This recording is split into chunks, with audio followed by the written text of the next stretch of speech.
The purpose of the course is pretty simple. It's to increase your likelihood of successfully writing the PMP exam. We'll look at things like the 4 phases, the 5 process groups, the 10 knowledge areas, but we'll go into all 42 process groups along the way. And when doing that, it's going to be fairly detailed, it'll be fairly methodical, but as I said, you should have a pretty good chance at the end of it to pass your PMP exam prep course. If nothing else, you will leave the course knowing what you don't know and be able to fill in the gap yourself within a couple of weeks of study to again increase your likelihood of success. The types of people taking this course are varied from across all industries and all sectors. Private sector, public sector, not-for-profit. They come from pharmaceutical, manufacturing, IT, construction. I'd say the only common denominator really is that most people will have at least 3 years of work experience. And you need that as a prerequisite to write the exam. So people that have any kind of a bachelor's degree, and it doesn't matter the topic, need 4,500 hours of experience. And people without a bachelor's degree need 7,500 hours of experience. However, some people say, well, I don't do projects or I haven't led a project. That's okay, in that most people do projects.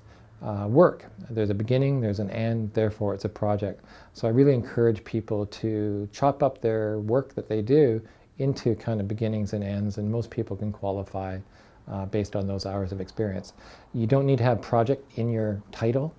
If you were working on a shipbuilding project and you were the welder, you have experience in a project. The feedback I've been given about the course is that it really helped explain what the project management body of knowledge is trying to say. The project management body of knowledge is a document, a very thick textbook that's put together by international committee, and I wouldn't say is really reader friendly. And so a lot of what we do is the interpretation, and then after the interpretation we try to give real life examples about how it would be applied so that people can make it make sense in their world, so that when they go write the exam they're thinking about their world, not some artificial kind of sterile case study. The other thing that people like in the course is we do a lot of practice exams.